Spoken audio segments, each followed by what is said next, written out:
Bismillahirrahmanirrahim. Bəzən belə bir fikir cəmiyyətdə rast gəlinir. İnsan yalnız Allahı sevməlidir, Allahdan qorxmamalıdır. Allah qorxulu varlıq deyil. Ona görə insan yalnız Allahı sevməlidir, yalnız Allaha məhəbbət göstərməlidir. Baxın, təkcə sevmək kifayət eləmir. Biz həm də Allahdan qorxmalıyıq. Allahdan olan qorxumuz bizə yardım olar, bizə kömək olar.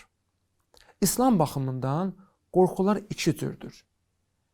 Bir müsbət qorxulardır, bir də mənfi qorxular. Müsbət qorxu insanı günahdan saxlayar, insanı islah edər, insanı inkişaf etdirər, insanı Allaha yaxınlaşdırar. Necə ki Allah Teala özü Quranda buyurur, Fatir surəsinin 28-ci ayəsində: İnnəmə yaxşallaha min ibadihil uləmə. Allahdan bəndələr içində yalnız alimlər qorxar. Baxın, Allah deyir, bunu mən demirəm. İnsan Allahdan qorxmalıdır. Və cahillər, nadanlar Allahdan qorxmazlar. Alimlər qorxarlar. Çünki insan xətakardır. İnsan günaha meyilli bir varlıqdır. İnsan bəzən bilmədən də günah eləyir. Əgər biz Allahdan qorxmasaq, rahat şəkildə günah edərik, rahat şəkildə pis işlərə meyilli olarıq, özümüzü islah etmərik.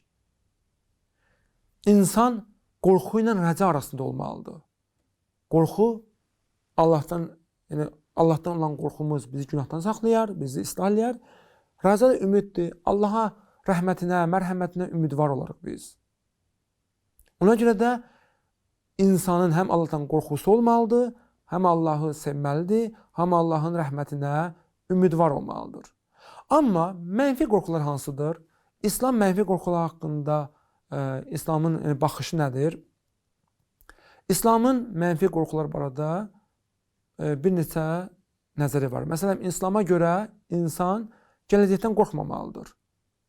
Gələcək qorxusu, məsələn, ruzi ilə bağlı qorxular, görəsən gələcəkdə ruzim olacaq, olmayacaq, görəsən mənim işimin axırı necə olacaq, mən iş tapa bilərəmmi, gələcəkdə falan problem olar, olmaz, gələcəklə bağlı olan qorxular. Bu qorxuları İslam bəyənmir. Və yaxud insanın xurafi şeylərdən, batil inanclardan olan qorxusudur. Məsələn, o cəmiyyət içində bu çox yayılıb, qara pişik qarşısına çıxdı. Bunda bir qorxu yaranır ki, mənim işlərim bu gün alınmayacaq. Məsələn, evdən çıxır, qarşısına bir qara pişik keçir, başı qorxu yaranır bunda ki, mən getdim, mənim işim alınmayacaq, çünki qabağımdan qara pişik keçibdir. Və qorxmağa başlayır. Ona görə bu batil inanclar, batil xurafi şeylər, bunlar mənfi qorxulardır. İslam bunu bəyənmir və insanları bu işdən çəkindirir. İnsanlardan həddindən çox olan qorxu. Bəzi adamlar var ki, insanlardan qorxur. Bu baxımdan insanların ünsiyyətə girmir, ünsiyyətdən qaçır, özünə qapanır. Bu qorxular mənfi qorxulardır. Və önəmli bir qorxu var ki, bu çox yayılan qorxudur, ölüm qorxusu. Həddindən çox ölümdən qorxmaq. Bir qism insanlar var ki, həddindən çox ölümdən qorxurlar. Bu insanda nə yaradır? İnsanda panik atak yaradır. Panik pozuntu yaradır. Yəni, panik psixoloji problemi olan insanlarda ölüm qorxusu olur. Mənim başıma bir hadisə gələcək, mən öləcəyəm, nə bilim, mən iflic olacağam. Bu ölüm qorxusunun ifrat dərəcədə olması insanın gündəlik həyatla yaşamasına mane olur. İnsan normal yaşaya bilmir, insanın huzuru olmur, aramlığı olmur, rahatçılığı olmur. Daim gərgin, stresli olur, daim xəstə olacağını düşünür. Bu qorxu İslamda mənfi qorxulardır. Bu qorxuları İslam qadağan edir və bu cür qorxu yaşayan insanlar mütləq özünü gedib psixoloji dəstək alıb özünü müalicə eləməlidirlər. Vəssalamu aleykum və rəhmətullahi və bərəkatuhu.